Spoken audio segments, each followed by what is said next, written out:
साहब को जनाब ट्रीटमेंट का मामला आ गया। देखना यह है कि इमरान खान साहब को कैसे ये निकालते हैं अस्पताल से, कैसे ये जेल से निकालकर अस्पताल लेकर जाते हैं और कैसे अस्पताल से निकालकर जेल लेकर जाते हैं। अब ये सूरत हाल भी हुकूमत के लिए एक नई सिचुएशन है, लेकिन ये बहुत ढीठ लोग हैं, इन्हें इस बात से कोई फर्क नहीं पड़ता कोई जीता या मरता है। और इमरान खान साहब के बारे में तो ये बहुत ही जालिम है। खबर बड़ी तशवीशनाक है। खबर है इमरान खान साहब के हवाले से। असदुल्ला खान साहब ने खबर दी, इमरान खान साहब की दाई आंख में CRVO नामी एक बीमारी की तशखीस हुई है। ये जो CRVO नामी बीमारी है, इसको आप अगर गूगल पर सर्च कर लें तो आपके सामने ये सारा खुल जाएगा कि आंख की बीमारी के हवाले से इसके ऊपर बहुत सारे रिसर्च पेपर्स पड़े हुए हैं और ये आपको पता भी चल जाएगा ये कितनी अहम बीमारी है और ये कोई छोटी बात नहीं है। अब वो ये बताते हैं कि इनकी दाई आंख में इमरान खान साहब की वेन में एक ब्लॉकेज आ गया है। इसका साइड इफेक्ट यह है कि अगर उन्हें प्रॉपर इलाज इमरान खान साहब को नहीं मिलता तो इस सूरत में उनकी जो देखने की सलाहियत है दाई आंख से या उनकी जो बीनाई है वो मुतासर हो सकती है। पिम्स अस्पताल के डॉक्टर जाते हैं सरकारी और जो जाके इमरान खान साहब को देखते रहते हैं।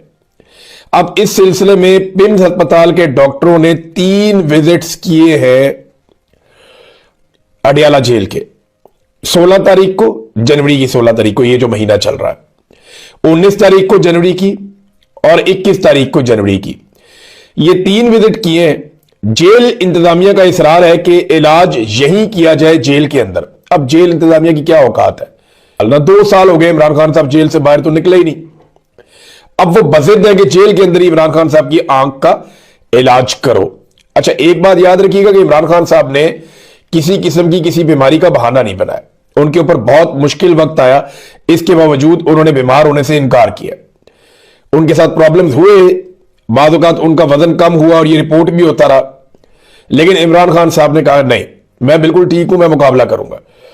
अब उनकी आंख के अंदर एक प्रॉब्लम पैदा हो गई है और उनकी बीनाई मुतासर होने का खतरा है। पिम्स अस्पताल से डॉक्टर्स 3 मरतबा हार चुके हैं, 16 जनवरी, 19 जनवरी और 21 जनवरी को।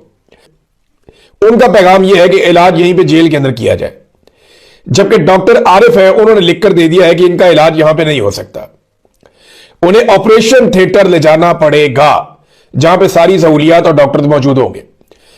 3 इंजेक्शन लगने हैं उन्हें। डॉक्टर के मुताबिक मामला इंतहाई हसास नौयत का है और अगर बगैर तवज्जो दिए और पूरा मुआयना किए उन्हें यहां जेल में ट्रीटमेंट दे दूं तो कल को इमरान खान साहब को या उनकी आंख को कोई नुकसान पहुंच जाए तो यह मेरे जिम्मे आ जाएगा। इसलिए हम ये रिस्क नहीं ले सकते कि उन्हें यहां पे जेल में ट्रीटमेंट दी जाए। यह है जनाब वो मामला जो असदुल्ला खान साहब ने रिपोर्ट किया है और ये बड़ी तशवीशनाक बात है। पाकिस्तान की कौम का अब तक का सबसे बड़ा लीडर, ये नहीं, हमने तो अपनी जिंदगी में कभी इतना बड़ा लीडर देखा ही नहीं, जुल्फिकार दी भुट्टो से भी बड़ा लीडर। और बाज लोग ये कहते हैं कि इतनी मकबूलियत पाकिस्तान की तारीख में किसी को नहीं मिली जितनी इमरान खान साहब को मिली है, और ऐसे लीडर को उसकी जान को खतरे में डाला जा रहा है और वो खुद कोई डिमांड नहीं करता, वो सिर्फ ये कहता है मेरे डॉक्टर्स को भेजो, मैं उनसे बात करूंगा। बसंत की बाकायदा अब इश्तिहारबाजी शुरू हो गई है, फोटोगर्दी अखबारात में की जा रही है, नवाज शरीफ का शक्ल लगाई जा रही है मरियम नवाज की बसंत के हवाले से। और क्योंकि फरमाइशी बसंत है ताकि नौजवानों की तवज्जो हट जाए इमरान खान से, आप देखेंगे बसंत वाले दिन नौजवान आपकी तवज्जो इमरान खान की तरफ मबजूल करवाएंगे। तो जनाब हम तो खुशियां मार रहे हैं, अखबारात के अंदर फोटोगर्दी कर रहे हैं, कौम का पैसा ज़ाया कर रहे हैं। ये जनाब हमने बसंत मनानी है 3 दिन के लिए लाहौर में। लोग इमरान खान के तस्वीर वाली, उसके नाम वाली, उसके कैदी नंबर वाली, लोग पाकिस्तान तहरीक इंसाफ के झंडे वाली पतंगे उड़ाएंगे। सरकार भी बड़े पैमाने पे अपनी पतंगे बनाकर देगी कि जनाब ये पतंगे उड़ाओ, तो ये मुकाबला चलेगा, कौम का वक्त और पैसा ज़ाया होगा। बसंत मनाना एक अच्छी बात है, लेकिन ये एक ऑर्गेनिक त्यौहार था, इसको उसी तरह होना चाहिए जैसे ये था। मुझे तो पतंगबाजी बहुत पसंद है, मुझे तो जुनून की हद तक पसंद है पतंगबाजी, लेकिन ये गले नहीं कटने चाहिए।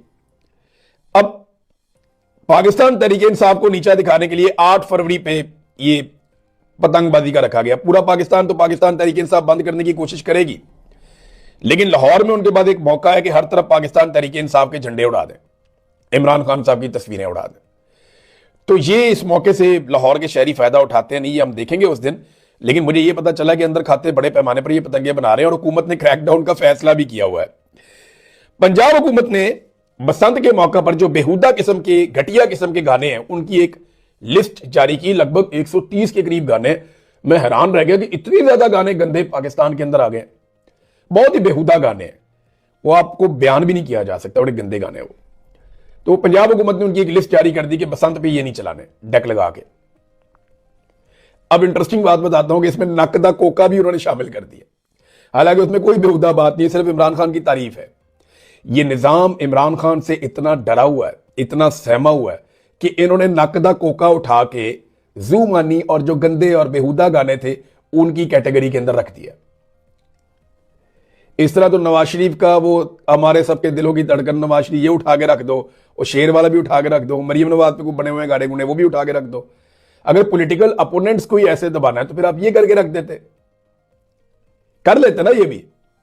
नहीं, ये इनका खौफ जाहिर कर, सिर्फ इसलिए कि मुकदमा न लड़ो, सिर्फ इसलिए कि आवाज मत उठाओ, सिर्फ इसलिए कि बैन अल-अक़वामी फोरम्स पर आवाज मत उठाओ। आप किस किस को चुप कराएंगे, किस किस को कुचलेंगे, आप किस किस के साथ आप जुल्म करेंगे। ये हर जुल्म का हिसाब आपको यहां भी देना पड़ेगा, और हर जुल्म का हिसाब आपको जाकर आखिरत के मैदान में अल्लाह रब्बुल इज्जत के सामने भी देना पड़ेगा। ये सारे मजलूम आपको गिरेबान से पकड़ेंगे, किस किस से अपना गिरेबान छुड़ाओगे। इनके साथ बहुत बुरी होने वाली है। आईएसआई के ऑफिसर्स, एमआई के ऑफिसर्स मार मार के पाकिस्तानियों को थक गए, मार मार के थक गए। वो और तगड़े होते जा रहे हैं, और तगड़े होते जा रहे हैं। एक पॉलिटिकल पार्टी जिसे लोग मम्मी डैडी पॉलिटिकल पार्टी कहते थे, आज वो रेजिलियंस की अलामत बन गई है पाकिस्तान में। और तहरीके लब्बैक जैसी हार्डकोर जमात जो है वो एक दिन के एक पैर में खत्म हो गई। कोई नाम लेना नहीं। तो पता चला जनाब कि कल उनका एक भाई पकड़ा गया, गिरफ्तार हुआ, कोई कुसका ही नहीं, किसी की आवाज ही नहीं आई। इतनी हार्डकोर पॉलिटिकल पार्टी, मजहबी जनूनियत की तरह उनका था, वो खत्म हो गई दिन के एक पैर में। जबकि पाकिस्तान तहरीके इंसाफ पिछले 4 साल में खत्म नहीं हो रही, एक मम्मी डैडी पॉलिटिकल पार्टी को लोहे की पार्टी में कन्वर्ट कर दिया, आयरन बना दिया उसे पकड़ के इन्होंने। और ये पाकिस्तान तहरीके इंसाफ बन गई। अब जितना पाकिस्तानियों को मारेंगे, जितना मारेंगे, ये उतने मजबूत होते जाए।